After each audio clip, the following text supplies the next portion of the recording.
Snapchat account login नहीं हो रहा है तो स्नैपचैट चलाते समय आपको शायद कभी कभी एक प्रॉब्लम होता होगा कि जब आप अपने स्नैपचैट अकाउंट को लॉगिन करने की कोशिश कर रहे हो तो मोस्टली केसेस में आप अपना यूज़र नेम और अपना जो पासवर्ड होता है वो आप बराबर डालते हो, एकदम बराबर होता है, एकदम राइट होता है, लेकिन फिर भी कभी कभी आपका जो स्नैपचैट अकाउंट है वो आपका लॉगिन नहीं होता है। तो ये जो प्रॉब्लम है ये कॉमन प्रॉब्लम है जो सभी के साथ होता है, मोस्टली केसेस में मेरे साथ भी होता है। और ये प्रॉब्लम पहली बार स्नैपचैट में आता क्यों है? क्योंकि कभी कभी क्या होता है कि देखो जो जो जो आपकी मोबाइल की जितनी भी सारी एप्लीकेशन होती है वो आपके मोबाइल के फ़ोन मेमोरी का थोड़ा थोड़ा जगह लेती है ताकि वो वहाँ पर अपने डेटा को स्टोर करके रखे। तो कभी कभी क्या होता है कि उस एप्लीकेशन के जो स्पेसेस होते हैं उस पर समटाइम्स ग्लिच और बग जमा हो जाता है, लेकिन नॉर्मल भाषा में कहूँ तो कचरा जमा होता है, जिसकी वजह से आपका जो स्नैपचैट एप्लीकेशन है वो प्रॉपर चलता नहीं है, ऑटोमेटिकली चलते चलते क्रैश हो जाता है। या कभी कभी आप लॉगिन करने की कोशिश करते हो तो आपका लॉगिन होता नहीं है, कुछ एरर आ जाता है। तो ये प्रॉब्लम अगर आपको आता है जब भी, तो आपको ज़रा कुछ यहाँ पे टेंशन नहीं लेना है।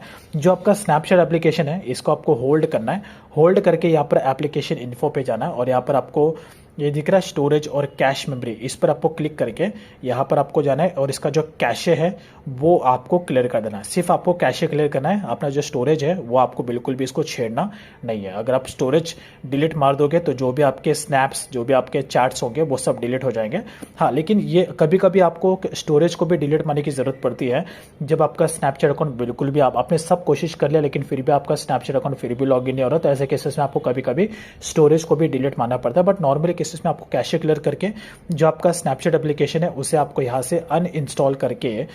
फिर से आपको प्ले स्टोर पे जाके उसे इंस्टॉल करना होगा, लेटेस्ट वाला वर्जन। इससे क्या होगा कि आप जब स्नैपचैट एप्लीकेशन का लेटेस्ट वाला वर्जन आप जब डाउनलोड करते हो प्ले स्टोर पे जाके, तो आपका जो स्नैपचैट एप्लीकेशन है लेटेस्ट वर्जन के साथ में डाउनलोड हो जाता है। उसके बाद जब आप लॉगिन करने की कोशिश करोगे